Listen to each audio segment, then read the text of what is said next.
자, 시험장 지문 마지막 체크 시간입니다. 민사특별법 체크하겠습니다. 자, 206번 주택임대차보호법이 정한 대항 요건이 뭐죠? 인도와 주민등록이고요. 그 인도는 임차인이 당해주택을 점유하는 걸 말하는데 이 점유는 간접점유도 인정된다. 기억하셔야 되죠. 아이고야, 잠시만요. 간접점유 인정된다. 간접점유. 207. 대항력을 구비하노. 목적물이 양도됐다. 양수인은 임대인지를 승계하죠. 그래서 보증금 반환 채무도 양수인에게 이전되죠. 이때의 임대인의 지위 뭐라고도 나와요? 제3채무자로 나오죠. 임차인의 보증금 반환 채권이 감유된 경우에 임대인은 제3채무자가 되고 주택이 양도됐다. 양수인 그 임대인 즉 제3채무자의 지위도 승계한다. 이렇게 되겠죠. 208. 자, 경매 절차에서 낙찰인이 경락인에게 대항할 수 없는, 즉 최선순위 저당권보다 후순위 임차인과 새롭게 임대차 계약을 체결했다면 종전 임차인은 기존의 대항력은 상실되고 새로의 대항력이 생기는데 언제 생기느냐? 경락인이 소유권을 취득한 즉시. 경락인은 언제 소유권 취득해요? 대금 완납. 이렇게 이때 즉시 새로운 대항력이 생기다. 209번 임차인은 우선 변제권이 있잖아요. 근데 그 임차인으로부터 임차권과 분리된 채 보증금 반환 채권만 양수한 사람은 우선 변제권 행사할 수 없죠. 다만 이 보증금 반환 채권을 양수한 자가 금융기관일 때는 이때는 우선 변제권 행사할 수 있죠. 그래서 단순히 보증금 반환 채권만 양수한 채권 양수인과 보증금 반환 채권을 양수한 금융기관을 구별해달라. 임차인이 보증금 반환 청구 소송 승소 확정 판결을 집행권으로 해서 그 주택에 대해서 경매를 신청할 때, 즉 집행을 개시할 때 반대 의무, 이거는 집행 개시 요건이 아니죠. 즉 집을 비우지 않고도 경매를 신청할 수 있습니다. 임차인은 임대차가 종료됐음에도 불구하고 보증금을 돌려받지 못하면 임차권 등기명령을 신청할 수 있는데 그 법원의 임차권 등기명령 집행에 의하여 임차권 등기가 된 주택을 그 후에 임차한 소액 임차인 최우선 변제권 인정 안 되죠. 주택 임대차 기한을 정하지 않거나 2년 미만으로 정했을 때 2년으로 보되 2년 미만으로 정한 경우에 임차인만은 그 유효를 주장할 수 있죠. 213번 주택 임차인의 계약갱신 요건은 딱 한 번만 행사할 수 있고요. 214. 상가 건물 임대차는요 보증금이 일정액 이하일 경우만 적용되죠. 예컨대 서울의 경우에는요 환산 보증 및 9억 이하, 부산광역시는 6억 9천만 원 이하, 세종특별자치시는 5억 4천만 원 이하일 때만 적용이 됩니다. 따라서 그 환산 보증금을 초과하는 상가 건물 임대차는 상가 건물 임대차 보호법이 적용이 안 되죠. 안 되는데 6가지는 적용이 되죠. 대항력, 갱신 요구, 3기 연체 시 해지, 권리금 회수, 폐업으로 인한 해지, 표준 계약서 작성 이런 것들은 적용이 되는데 존속 기간은 적용이 안 되잖아요. 우선 변제권 같은 거 적용이 안 되잖아. 그러니까 초과 임대차에서 기간을 정하지 않으면 기간의 정함이 없는 임대차예요. 민법 635조가 적용되는 거예요. 따라서 부득 갱신 요건을 행사할 수가 없게 됩니다. 갱신 요건은요 기간 만료 전 6월부터 1월까지 행사하는 건데 초과 임대차에서 기간을 정하지 않으면 기간 만료 전 6월부터 1월까지가 있을 수가 없어요. 그러니까 부득 갱신 요건을 행사할 수가 없다. 이렇게 되겠죠. 215. 주택 임차인의 갱신 요건은 딱 한 번만 행사할 수 있는 제한이 있고요. 상가 건물 임대차는 횟수 제한이 아니라 전체 기간 제한하고 있죠. 최초 임대차 기간을 포함하여 전체 기간의 10년을 초과하지 않는 범위 내에서만 행사할 수 있습니다. 216.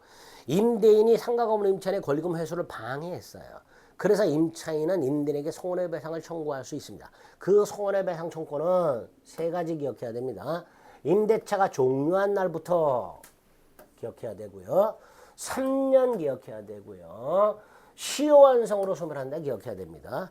제척기간 경과로 소멸한다가 아니에요. 시효완성으로 소멸한다. 기억하셔야 됩니다. 217. 구분 건물이 완성되기 전이라도 건축 허가 신청이라든가 프랜카드 등을 통해서 그 건물을 구분 소유하려는 의사가 표시가 됐다. 이걸 합쳐서 구분행위라고 하는 거죠. 구분 소유 의사 표시 이퀄 구분행위입니다. 그러니까 구분 소유 의사가 표시가 되면 구분행위를 인정할 수 있다라는 말이 당연히 나오게 되겠죠. 전유 부분과 공용 부분은 절대로 분리처분할 수가 없고요.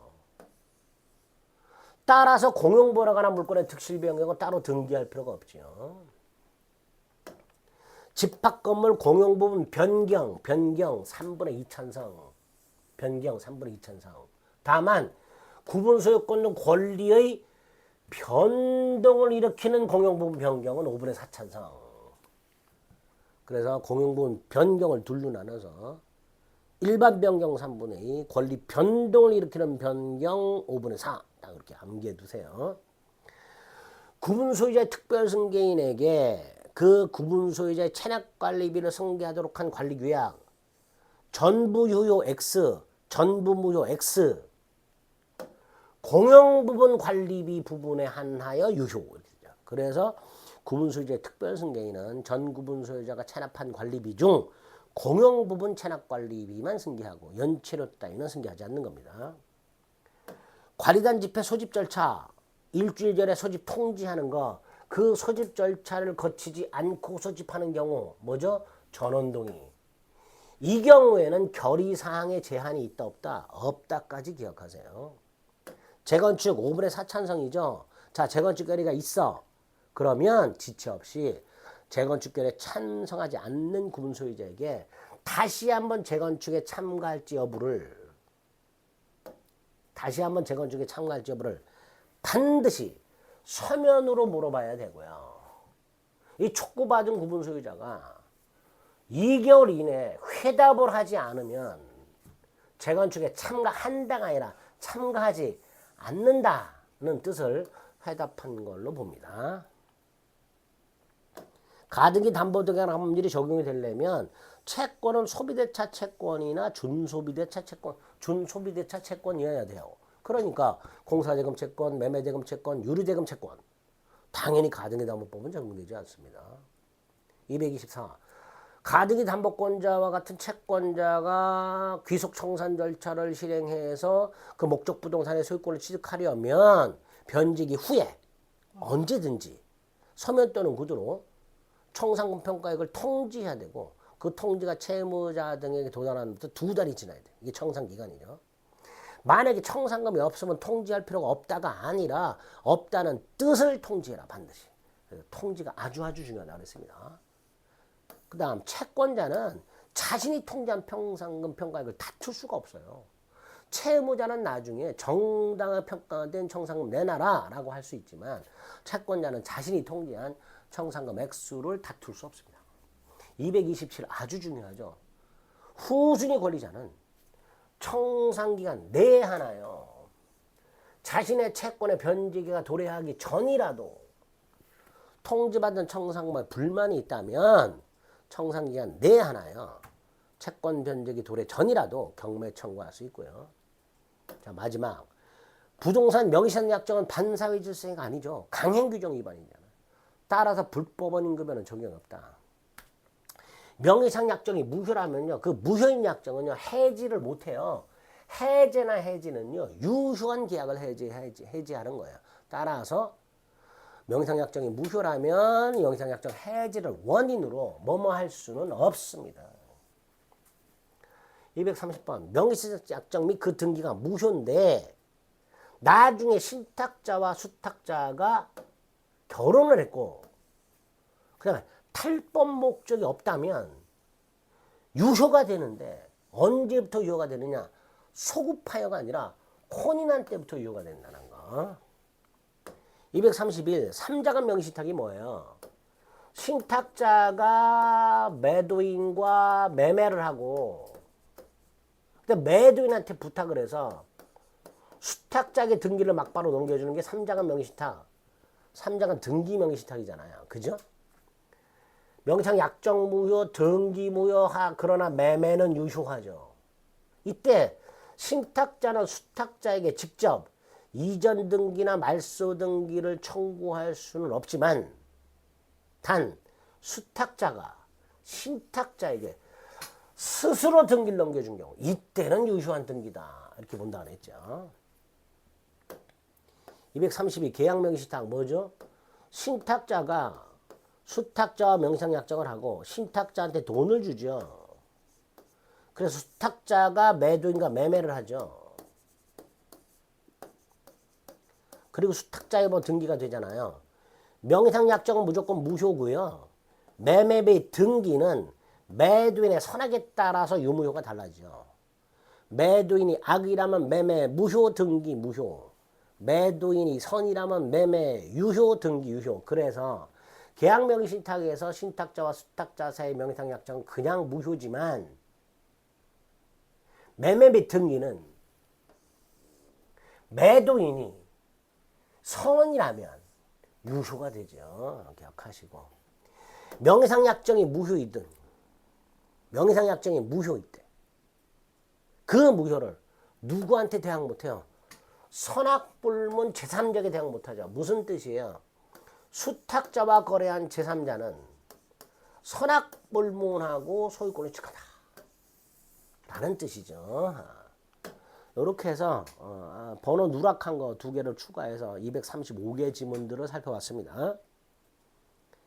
2-3개만 건지면 돼요. 우리는 자 전체 시험장 지문을 제가 빠르게 좀 체크해 드렸는데 분명히 말씀드렸습니다.